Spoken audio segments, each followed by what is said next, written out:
Hola, buenas noches. Espero que estén muy bien. Antes de empezar, pues quiero contarles otra vez quién soy yo. Ya yo había estado por acá, algunos me conocen, pero me imagino que muchos todavía no. Mi nombre es Carolina Vallejo. Esta vez agradezco la invitación de la Fundación Mi Colmena para ser parte de este programa, para llevar a ustedes temas de interés y ocupar este tiempo sanamente. Yo soy médica, psiquiatra de la Universidad CES, soy de Medellín, vivo aquí en Medellín y la idea hoy es hablar sobre las adicciones y digamos cuáles serían esos signos de alarma y cuándo deberíamos como prestarle atención y considerarlo una enfermedad. Quiero que ustedes empiecen a contarme de dónde se están conectando. Sé que no solamente nos están viendo pues desde Colombia, sino desde otras partes, entonces los invito a que me saluden, a saber quiénes están por ahí. Y mientras se conectan las demás personas, los dejo con una información importante de mi colmena para ustedes.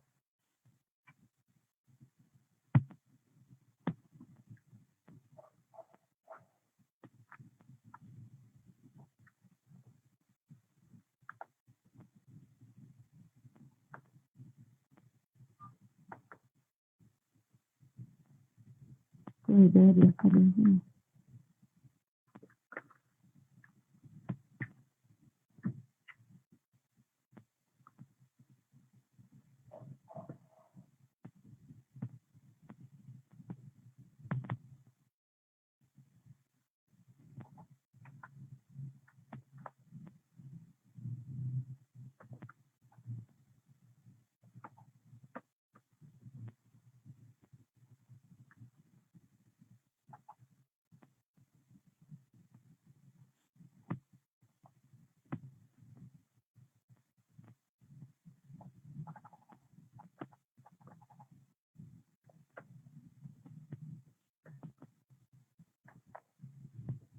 Listo, entonces, bueno, está bien,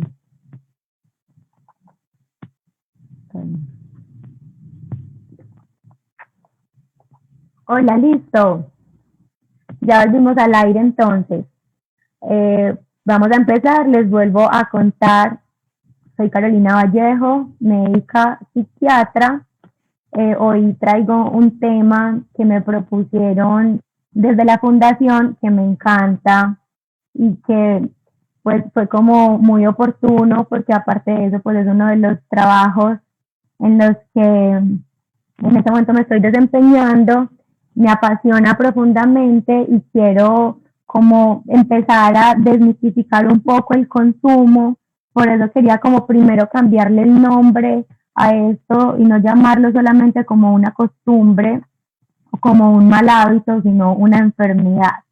Veo que por ahí me están saludando algunos amigos, Andrés Felipe, Margarita Madrigal, qué bueno que estén aquí presentes, Javi, Carla Trujillo, gracias por estar aquí, por conectarse, cuéntenme desde dónde están. Por ahí veo que Andrés Felipe está desde La Estrella, que es un municipio de Medellín, para los que no saben. Vamos viendo quién más se va conectando por ahora. Les voy a empezar a contar entonces un poco sobre el tema mientras todos se van conectando. Entonces vamos a hablar de las adicciones. ¿Por qué las adicciones y por qué un psiquiatra hablando de adicciones? Entonces, como les decía, no se trata solamente de un mal hábito, sino de una enfermedad donde, digamos, hace parte pues como de la esfera mental y unos cambios a nivel cerebral importantes que se presentan y que en muchas ocasiones cuando se convierten en un problema requieren tratamiento. Entonces, ¿qué es una sustancia psicoactiva o cuál sería una droga de abuso que podría convertirse en un problema? Pues una sustancia psicoactiva es considerada por la MS como una sustancia que se introduce en el organismo y produce una alteración en el funcionamiento del sistema nervioso central y que puede llegar a causar dependencia. Dependencia significa que lo necesita. Y esta sustancia lo que va a generar es modificar el estado de conciencia de la persona. El estado de conciencia es el hecho de estar alerta, o sea, despierto o dormido, pero también la forma en la que la persona concibe el mundo. Puede llegar a alterar el estado de ánimo y las formas en las que las personas piensan o procesan sus pensamientos. Y las definiciones, entonces, cuando uno habla entonces de los problemas relacionados con las sustancias, pueden haber varias formas de problemas. Entonces, una cosa es utilizar la sustancia y es como en algún momento esporádicamente consumir alguna sustancia sin que ésta tenga ninguna repercusión negativa en la salud o en el comportamiento de la persona. Un hábito es cuando ya se consume de forma más frecuente con un patrón determinado, pero que aún no tiene una consecuencia negativa en la persona, ni que la persona tienda a aumentar ese consumo. Cuando ya hablamos de abuso, es cualquier consumo que genere un daño o que genere una amenaza para dañar la salud mental o el bienestar físico o social de la persona. Y hablamos de dependencia cuando hay unos fenómenos fisiológicos, o sea, del cuerpo, cognitivos, o sea, de la forma en la que piensa la persona, y conductuales, o sea, de la forma en la que la persona se comporta, que se desarrollan a través del tiempo y que tiene que ver con el consumo repetitivo de la sustancia. Entonces, cuando hablamos de un problema o un trastorno por el abuso de sustancias, hablamos de este cuando la persona ha perdido el control sobre el consumo, o sea, muchas veces ya consume de forma muy repetitiva. Esto lo sigue haciendo a pesar de que tiene efectos nocivos, sea para su salud física, mental, emocional o con las personas a su alrededor, que esto genera un deterioro, o sea, un compromiso en el funcionamiento de la persona, sea laboral, familiar, social, legal, y que además genere entonces unos síntomas de tolerancia, y la tolerancia se refiere a que la persona necesitará aumentar cada vez más la dosis de la sustancia que consume, y de abstinencia cuando la persona siente unos síntomas físicos y emocionales de malestar que lo hacen buscar nuevamente esa sustancia. Entonces, he hablado de sustancias, pero no he hablado de cuáles. Y quiero que sepan que las sustancias, digamos, adictivas o que son potencialmente adictivas son muchísimas. Conocemos las legales, que me parece muy importante mencionárselas, porque también pueden generar un deterioro en la funcionalidad de la persona, en su calidad de vida y en su salud,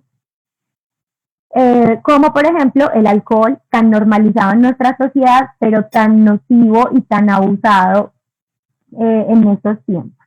El cigarrillo, una de las drogas más adictivas del mundo y que más personas matan en el mundo, que también es legal y que se consume en todas partes.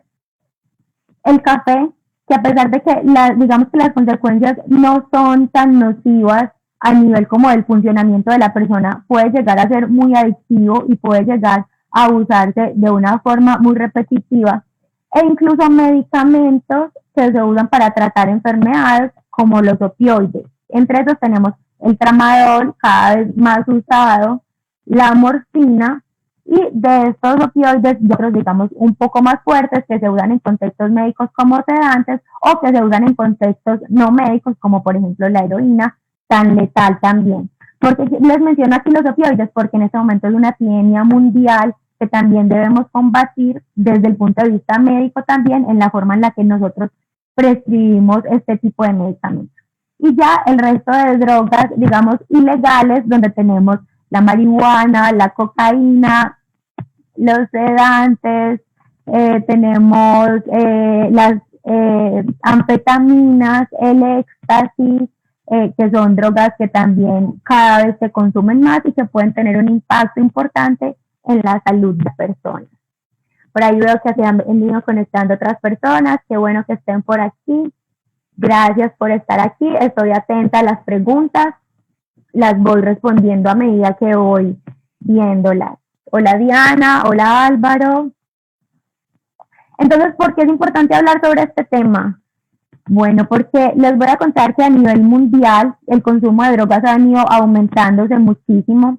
En un estudio que se hizo en el 2018, 269 millones de personas había consumido drogas en el último año y 35.6 millones de personas tenían un trastorno por uso de sustancias, donde digamos muchos de estos eran personas como nosotros llamamos en edades productivas entre los 15 y los 60 años. Estas personas que tienen un trastorno por uso de sustancias, solo 1 de 8 recibe tratamiento. ¿Por qué creerán que es esto? ¿Qué se les ocurre? Lo primero es la vergüenza, lo segundo es porque se cree que es como una cosa de voluntad, que en cualquier momento uno decide dejarlo o que tiene el control sobre él. Y tercero, porque se piensa que simplemente es un mal hábito y que no es necesario un tratamiento o intervención por un psiquiatra. Y es más frecuente el consumo en hombres. 1 de cada 3 personas consumidoras de sustancias es mujer, o sea, solamente 1/3 de las personas son mujeres. La mayoría de las personas empieza a consumir las sustancias entre los 12 y los 17 años, y esto también es muy importante porque el hecho de consumir sustancias a edades tempranas genera unos cambios más fuertes a nivel cerebral que aumentan el riesgo de depender de esa sustancia a largo plazo. Y se ha encontrado que en las edades más jóvenes, entre 18 y 25 años, es como la edad donde se logra el top de cantidad de consumo. Y en cuanto a las sustancias más consumidas, entonces hablando de las sustancias ilegales, la sustancia más consumida en el mundo es la marihuana. Más o menos 192 millones de personas consumieron marihuana en el año 2018, lo que esto hace que sea la droga más consumida a nivel mundial. Después de eso vienen los opioides, de los que les hablaba ahora, y esta es la sustancia que se ha demostrado en general, pues como este grupo de sustancias se ha demostrado que son las más dañinas para el organismo, porque generan una alta mortalidad por el consumo a largo plazo y porque además como son medicamentos que pueden llegar a prescribirse a nivel pues de una cita de consulta de médicos, entonces también los médicos tenemos un impacto muy importante ahí, y ahí le dejo pues como el tip a mis amigos médicos para que pensemos un poco más sobre este tema que a veces pasamos por alto. Ya después de eso tendríamos otras sustancias como los estimulantes, las anfetaminas, el éxtasis y finalmente la cocaína. Serían como las sustancias más consumidas en el mundo. Y en cuanto a los opioides, entonces como les mencionaba ahora, con la heroína, que es el opioide como más abusado de forma ilegal, es por lo general es inyectado, esto genera muchísimas muertes y muchísimas otras complicaciones, como por ejemplo infecciones por VIH, por hepatitis C, ya que los pacientes comparten las agujas para ahorrar dinero, y esto digamos que también es una política a nivel mundial que se ha tratado de cambiar para por lo menos a estas personas que ya tienen esta enfermedad ayudarles proveyéndoles las agujas para que ellos no compartan y eviten así transmitir estas otras enfermedades infecciosas que tienen un impacto tan importante también para la salud. Entonces, pensando en, digamos, a veces las personas piensan que esto simplemente se trata como de una costumbre, de algo que se hace y ya, pero el origen de las adicciones tiene un componente y una formación muy compleja, porque tiene unos factores genéticos que les voy a mencionar un poquito ahora, de cómo, digamos, una historia familiar de larga data de consumo va a generar un impacto en las personas para aumentar el riesgo de consumir, unas características psicológicas donde, por ejemplo, las personas que tienden a tener características como más impulsivas, un poco más emocionales, pueden tener más riesgo de caer en un trastorno por abuso de sustancias, algunas dificultades en las dinámicas familiares y con las relaciones interpersonales, y el hecho de haber estado expuesto en algún momento de la vida a eventos adversos o estresores importantes. Y la red social o las personas o el resto de personas con las que, digamos, ese sujeto se relaciona. Entonces, como les había contado ahora en la charla anterior sobre suicidio, en psiquiatría nosotros siempre hablamos de factores de riesgo y factores protectores que para nosotros son muy importantes porque son un guía para aumentar las alarmas en algunas personas. Entonces tenemos unos factores protectores. Esos factores protectores son el hecho de vivir en lugares más seguros, el hecho de tener seguridad física, o sea, de estar en un lugar, en un ambiente donde uno no esté expuesto a violencia, la inclusión social, por eso el hecho como el rechazo a las minorías sociales también tiene un impacto tan importante en las personas, un ambiente escolar de calidad, y esto también nos invita a que los colegios deben ser mucho más amigables con el joven y con el estudiante y atento a escuchar a las personas, que las personas tengan acceso a atención médica pronta y temprana, porque digamos que una intervención temprana en las adicciones también va a tener un mejor pronóstico, así como en el resto de enfermedades mentales, que haya participación de más personas, o sea, si una persona tiene como una buena red de apoyo, con una familia que está atento a él o un buen grupo de amigos que esté atento a él, pues esto nos genera mayores factores protectores y la capacidad como de tener mayor regulación emocional. Serían factores que ayudan a que la persona tenga menor riesgo de tener un trastorno por abuso de sustancias. Estamos hablando de la enfermedad. Y tenemos unos factores de riesgo, el hecho de vivir en pobreza o en desigualdad social, vivir en lugares donde haya conflictos o guerras, y por eso digamos que en nuestra sociedad es tan preocupante todo este contexto del conflicto, la violencia y la guerra, el hecho de no tener un hogar o de ser refugiados, las personas que migran a otros países buscando refugio por la guerra. Como les mencionaba ahora, entonces un factor protector es la inclusión social, pues un factor de riesgo será la exclusión social y la desigualdad. Tener mucha disponibilidad o muy fácil acceso a las drogas, creo que esto por lo menos en nuestro país y en la parte pues como el territorio colombiano y creo que el latinoamericano en general, el acceso a las drogas es supremamente fácil, en cualquier esquina las personas pueden conseguir sustancias y de un costo pues digamos muy bajo que hace que sea mucho más fácil. Y que además no solamente es el costo, sino lo fácil que es que las personas que vendan o que tengan expendios de drogas busquen a personas jóvenes y pequeñas y los enganchen en el consumo. Tener un antecedente de una enfermedad mental, otra enfermedad mental, pues aumenta el riesgo. Siempre tener una enfermedad mental aumentará el riesgo de otras, y como las adicciones son una enfermedad mental, entonces aumentan el riesgo de consumir otras sustancias y haber tenido un antecedente de un trauma o de una adversidad infantil. ¿Qué consecuencias trae y por qué nosotros decidimos, digamos, desde como el ámbito de la medicina considerar es una enfermedad mental? Una organización que se llama NAIDA, donde tiene una de las mujeres pioneras en el estudio de las adicciones, que es Nora Volkow. Nora Volkow empezó a estudiar los cambios que se encontraron a nivel cerebral y definió que estos cambios implicaban una enfermedad a nivel cerebral. Entonces, tener un trastorno por abuso de sustancias no va a tener solamente un aumento del riesgo de tener enfermedades mentales, sino que, como les contaba, los pacientes que usan drogas de abuso inyectables van a tener más riesgo de tener VIH, o sea, SIDA, hepatitis C, que también es una infección que tiene un impacto importante a nivel del hígado, ya que aumenta mucho el riesgo de cáncer de hígado y de cirrosis, y el riesgo de sobredosis y muertes prematuras. Se ha encontrado entonces que en las últimas décadas han aumentado el reconocimiento de los trastornos de salud mental que se relacionan con los trastornos de sustancias, y aunque muchas veces estos están relacionados, uno no sabe a veces qué fue primero, y es una pregunta que todavía nos seguimos haciendo y que seguiremos investigando, pero si fue primero el consumo o luego la enfermedad mental, o fue primero la enfermedad mental y el consumo se hizo como para aplacar esos síntomas de la enfermedad mental que ya estaban empezando. Lo otro que quisiera contarles entonces es, bueno, entonces hay una otra hablando de adicciones. ¿Por qué?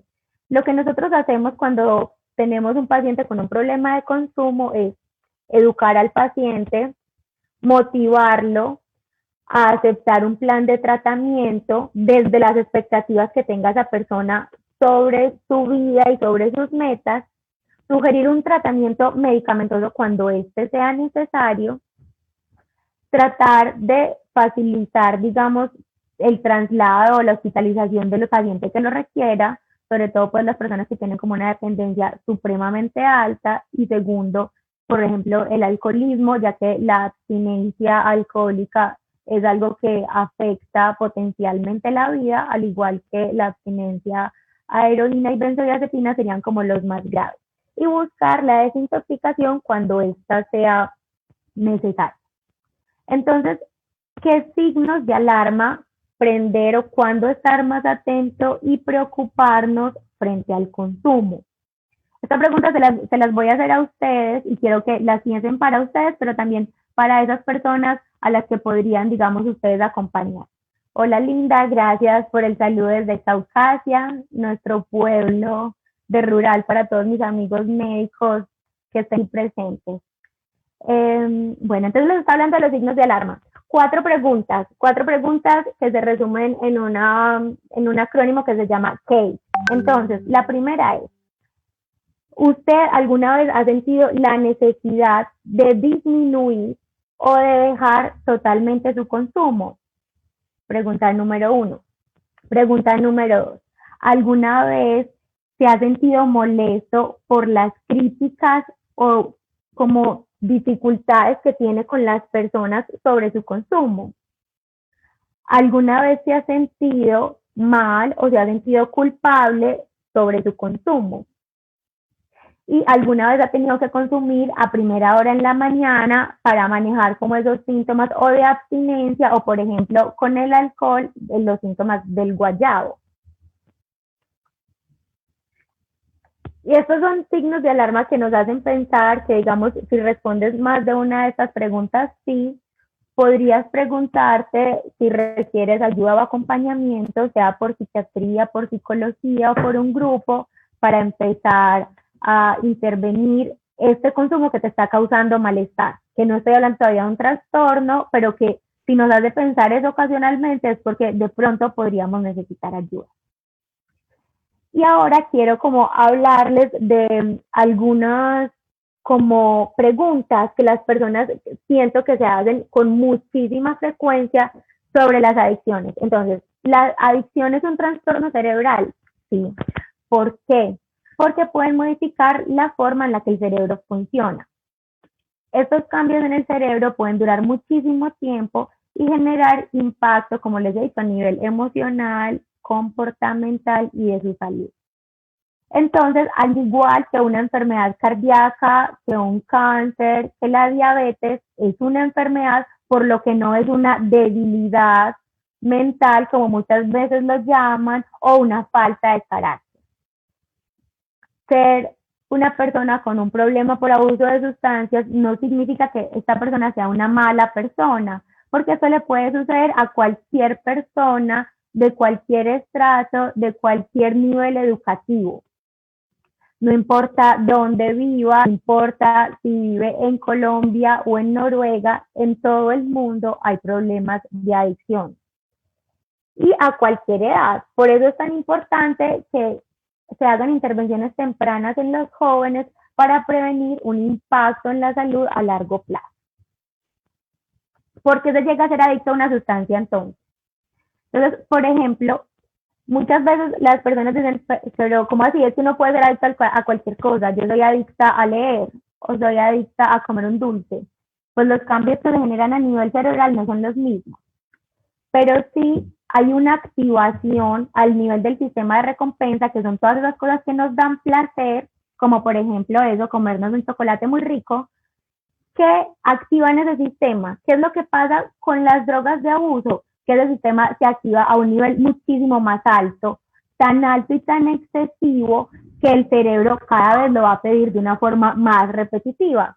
Entonces, esas partes del cerebro que están estimuladas ya están sobreestimuladas y por eso muchas veces se pierde el interés por tantas otras cosas, porque ya digamos que las cosas pequeñas de la vida que antes disfrutábamos, como comernos un chocolate, como salir a pasear, ya no generan el mismo placer porque el nivel que necesita el cerebro para generar ese estado de placer que antes se generaba con cosas pequeñas se vuelve mucho más alto. Y que sin la droga la persona primero no va a lograr ese bienestar que sentía antes viviendo sin el consumo y porque al dejar el consumo se va a sentir supremamente mal física y emocionalmente. La otra pregunta que muchas veces hace la gente es, ¿las adicciones son hereditarias? Entonces, sí y no, porque nuestro cuerpo tiene un mapa, podríamos llamarlo así, que recibe como de nuestros padres antes de nacer. Ese mapa sería como el ADN. Entonces, puede que en ese mapa del ADN hayan algunos genes que aumenten la posibilidad de adicción a las drogas, pero no son solamente genes, porque por ejemplo vemos personas que tuvieron padres con problemas con sustancias y que esta persona después no desarrolló el mismo problema que sus padres, pero y todo lo contrario, personas que tienen padres supremamente, digamos, sanos, tenios, que nunca han consumido una droga en su vida, pero que sus hijos llegan a consumir. Porque no es solamente eso, sino el ambiente en el que esta persona se desempeña, las cosas a las que está expuesto, y digamos, el hecho de vivir violencia, por ejemplo, que ahora lo mencionábamos, o de tener trastornos mentales que también aumenta el riesgo. Entonces, aunque aumente el riesgo, el hecho de tener familiar con trastorno por abuso de sustancias no significa que necesariamente vaya a ser así. Y entonces, ¿esto cómo afecta a mi salud? Entonces, como les contaba, drogas tan legales y tan aceptadas como el tabaco y el alcohol aumentan el riesgo de tener enfermedades cardiovasculares, aumenta el riesgo de infarto, de compensación de cualquier enfermedad mental. Entonces, si además de esto, del abuso de sustancias, tienes otra enfermedad mental, la descompensación, digamos, será mucho más difícil lograr un control de tus síntomas, sean depresivos o sean síntomas psicóticos como de alucinaciones o alteraciones del comportamiento, serán mucho más difíciles de impactar. Entonces, la otra pregunta que las personas hacen mucho es, ¿y esto se puede tratar? Entonces, hay muchos tipos de tratamiento. Cada persona necesitará un tratamiento diferente.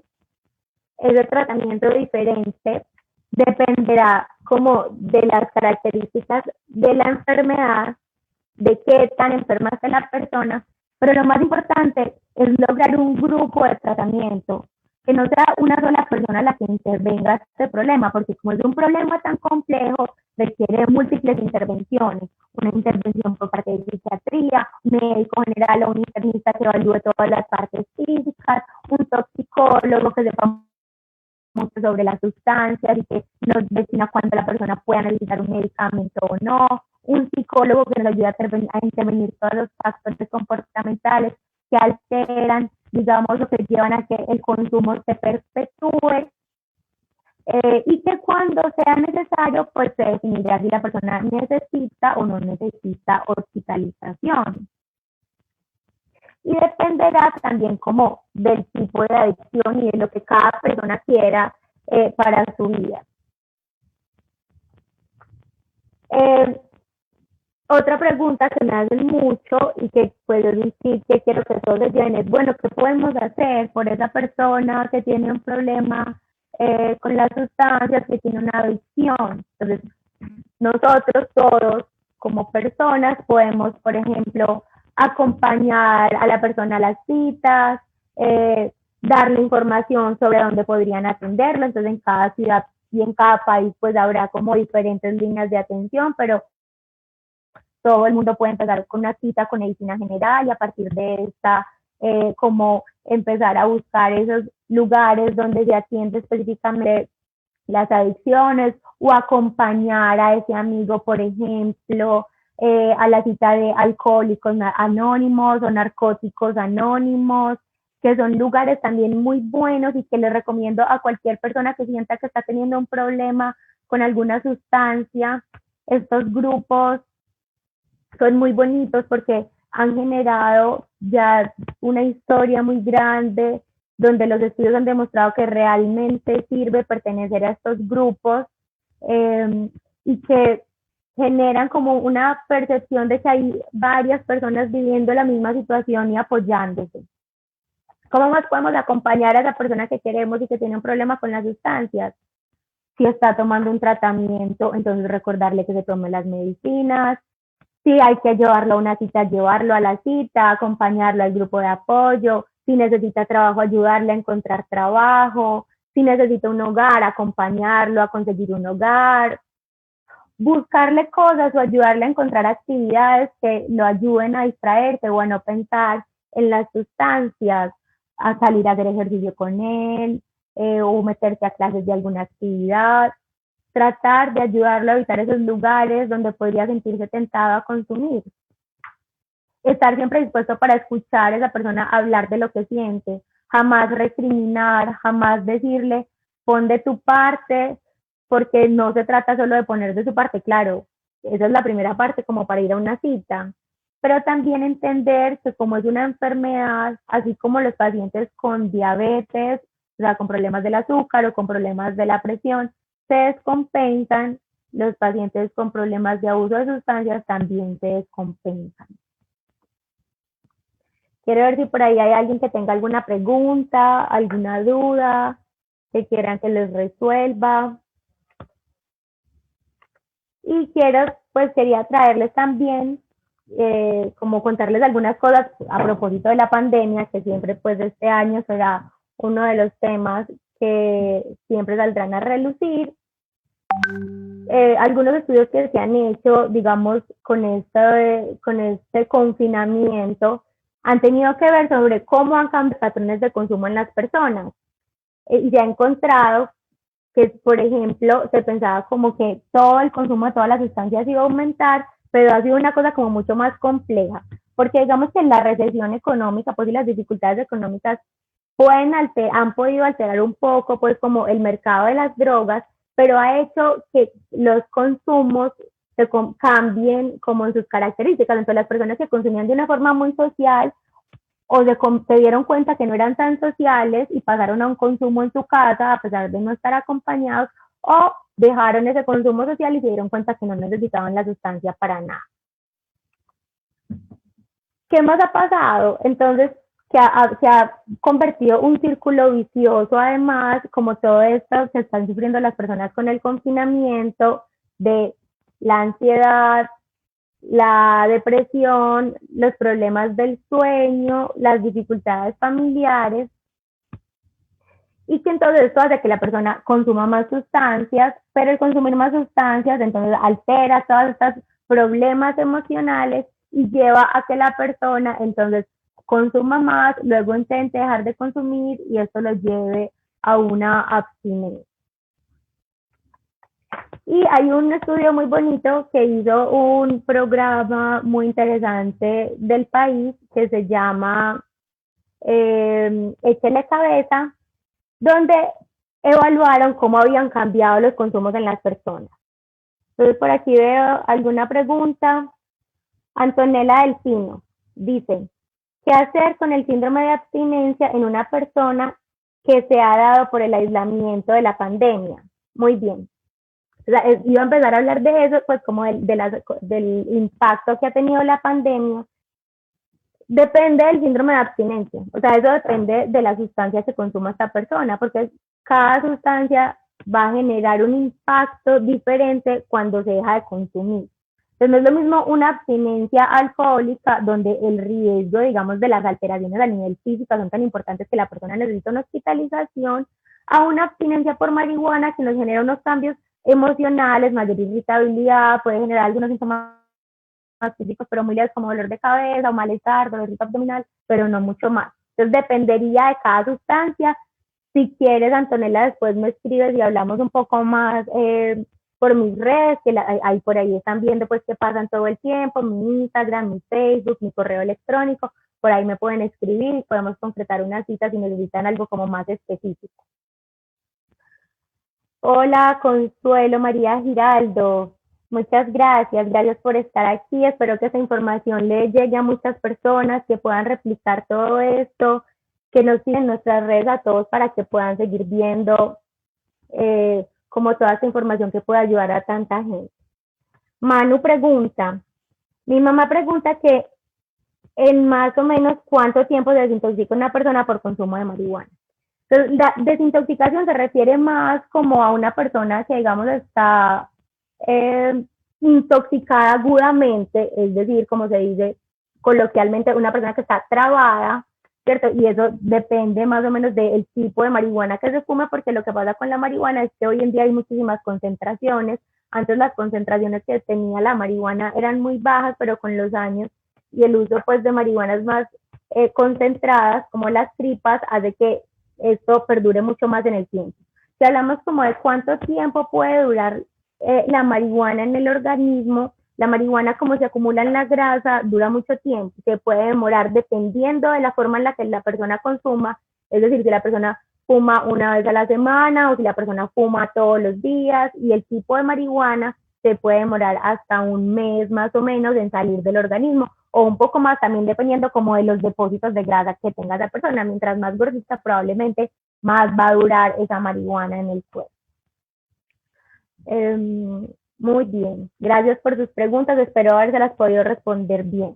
Entonces, bueno, quería contarles simplemente este estudio muy bonito de Échele Cabeza, donde evaluaron qué tanto se estaban consumiendo las sustancias psicoactivas en la cuarentena. Lo que encontraron era que ellos preguntaban cuáles de las siguientes sustancias ha consumido en esta cuarentena. Entonces, frente, digamos, a la encuesta, el 81% de las personas respondió que había consumido al menos una sustancia ilegal en los últimos 15 días de la cuarentena. Y el 68% al menos una sustancia legal, o sea, ya saben, tabaco, alcohol. La sustancia más consumida fue el cannabis durante la cuarentena, con un 25% de personas quienes la consumieron en este tiempo. Y que, digamos, este aumento en el consumo de marihuana puede relacionarse también con una forma de sustituir otras sustancias ilegales más difíciles de conseguir.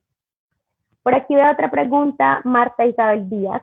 Hola Marta, la pregunta es, ¿el consumidor social se puede considerar como adicto? Depende de qué es social, es que eso es una de las dificultades grandes, y es que le llamamos social a consumir cuando estamos con gente, pero ¿qué tan frecuente es ese consumo? Esa sería la importancia, y qué impacto tiene en la salud, en la calidad de vida de esas personas y en las relaciones interpersonales. Eso es lo más importante para determinar si se trata de un trastorno por abuso de sustancias o no.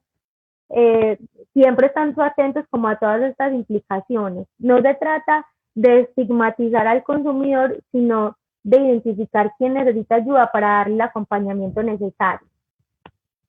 Y lo otro es como, digamos, el consumo de sustancias, entonces como les estaba mencionando, con la marihuana pasó que empezó a sustituir otras sustancias. ¿Por qué? Porque de repente era más fácil de conseguirla, y esto hacía que entonces la persona que consumía otras sustancias y que tenía más dificultades para conseguirla, buscara la marihuana para suplir como esa necesidad.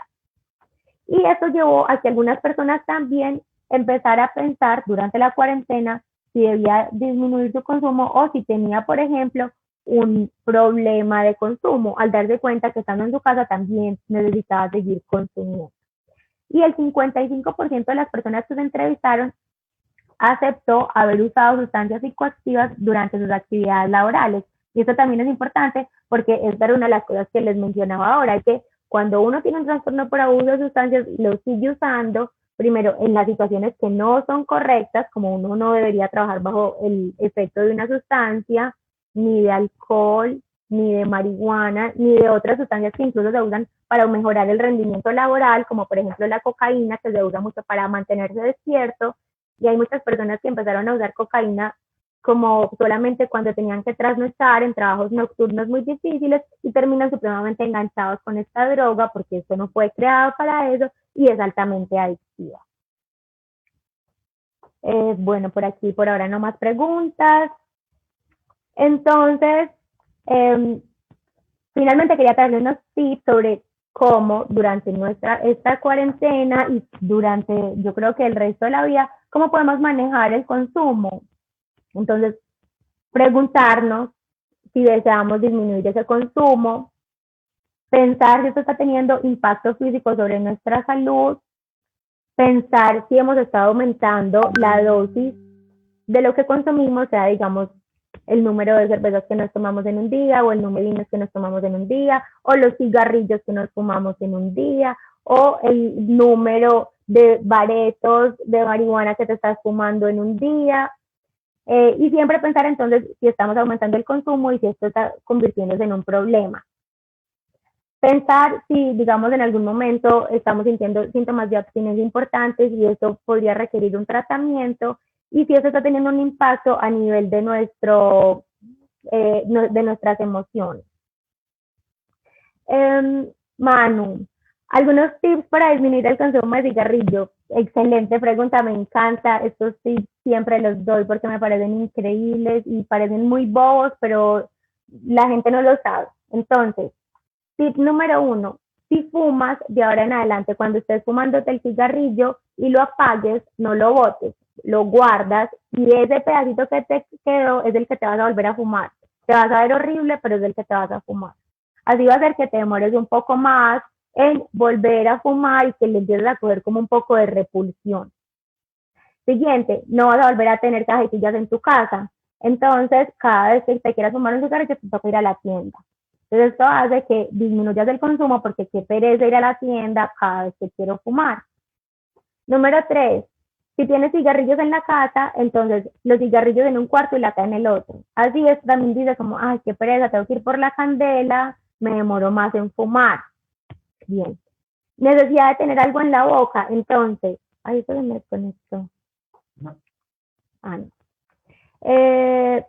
Necesidad de tener algo en la boca, entonces, tener cositas para masticar, como zanahoria o apio, cosas saludables, pues no vamos a tener como un paquete de gomitas de 3000 calorías, porque pues es como cambiar una cosa por otra, pero masticar cosas saludables como manzana, apio, zanahoria, ayudan a controlar como ese deseo de tener algo en la boca. Darse una ducha de agua helada frente a, digamos, síntomas intensos de querer consumir lo que sea. Esto sirve para cualquier sustancia. Para la ansiedad de consumo, una ducha de agua helada, masticar hielo o coger hielo en las manos. Ayuda muchísimo con la ansiedad de consumo.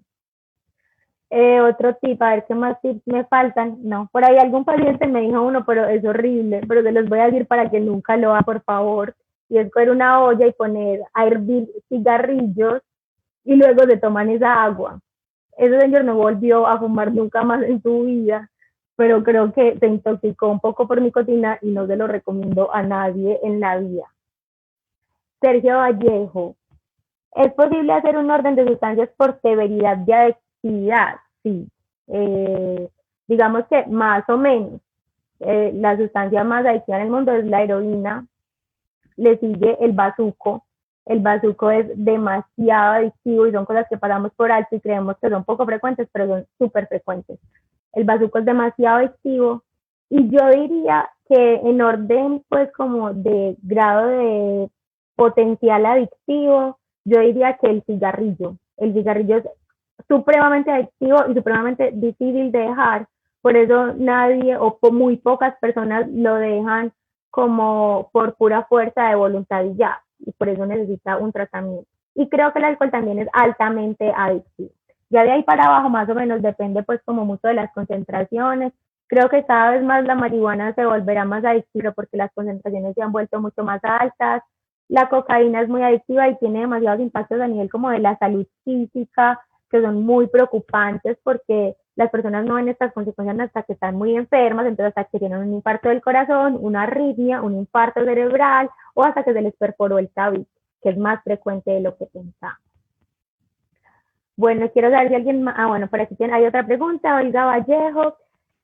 Una persona que consume marihuana puede volverse agresiva bajo sus efectos. Bueno, muy raro. Pues y eso es el chiste que se hace siempre, pero que es real. Realmente las personas bajo el consumo de marihuana pocas veces se vuelven agresivas. Probablemente la persona que se vuelve agresiva bajo el consumo es porque tiene una enfermedad mental, posiblemente algo psicótico, que descompensa su esquizofrenia, que sí la descompensa, claro que sí, que es súper mala para la esquizofrenia, pero que en general las personas que consumen marihuana son mucho menos agresivas que, por ejemplo, las personas que toman muchísimo licor. Bueno, Voy a ver si alguien más tiene alguna pregunta, pero bueno, eso era más o menos lo que les quería contar. Como conclusión, ¿qué quiero que se lleven? Que entonces el consumo de sustancias psicoactivas tiene una alta prevalencia a nivel mundial, pero no todo el mundo desarrolla un trastorno por abuso de sustancias. Los trastornos se relacionan más con los problemas a nivel físico, emocional y comportamental que eso le genere a la persona. Recordemos que en esta pandemia se ha presentado como un cambio a nivel del consumo, a nivel de la forma en la que se está traficando, y eso tiene que llevar a pensar qué medidas se pueden tomar. Aunque esto esté pasando, no sabemos cuándo vamos a volver a presentar una situación parecida. Y siempre nosotros también automonitorizarnos y pensar si tenemos un problema, si necesitamos ayuda o si podemos ayudar a alguien a nuestro alrededor. Y eso por eso es importante, pues, como este tema que les traigo hoy, porque es para todos, porque todos podemos ayudarle a alguien que tenga un problema y que sienta que por vergüenza o porque muchas veces le han recriminado y le han dicho que no puede, porque tiene que hacerlo con su propia voluntad, más bien necesita un tratamiento integral por psiquiatría, toxicología, medicina, psicología, y que con eso podamos impactar en la vida de personas. Bueno, gracias a todos. Por aquí, no, todos están agradeciendo. Bueno, espero que la hayan disfrutado, que puedan replicar esta información para todas las personas, que nos sigan en nuestras redes, a Fundación Nicolmena, a mí en Instagram, mi Instagram de psiquiatra, me pueden escribir también a mi Facebook, a mi correo electrónico que apareció siempre aquí en pantalla, lo pueden anotar todavía si necesitan una cita o si necesitan hacerme alguna pregunta. Siempre estoy disponible para ayudarles en los que necesiten. Gracias a todos.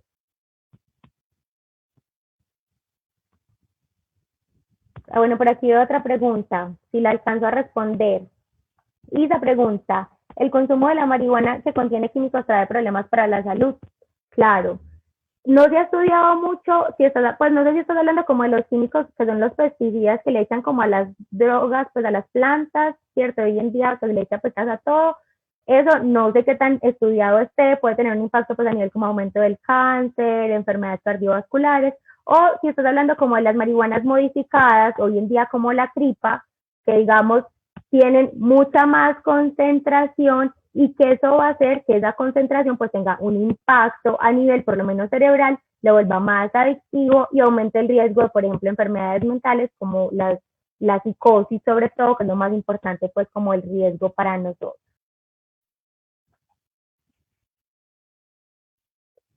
Bueno,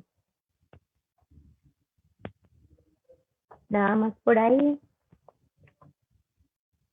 Les agradezco a todos, compartan esta información, compártanlo en sus redes, sigan por aquí visitándolos. Va a haber un panel sobre adicciones este viernes a las 9 de la noche para verlo desde otras perspectivas, para verlo desde diferentes perspectivas. Entonces, en Fundación Nicolmena, en esta misma cuenta de Facebook, pueden también como acceder a ella para que la vean y vean otras perspectivas, otro punto de vista, ya que este es el mío desde lo que conozco de la psiquiatría. Muchísimas gracias a todos y buenas noches.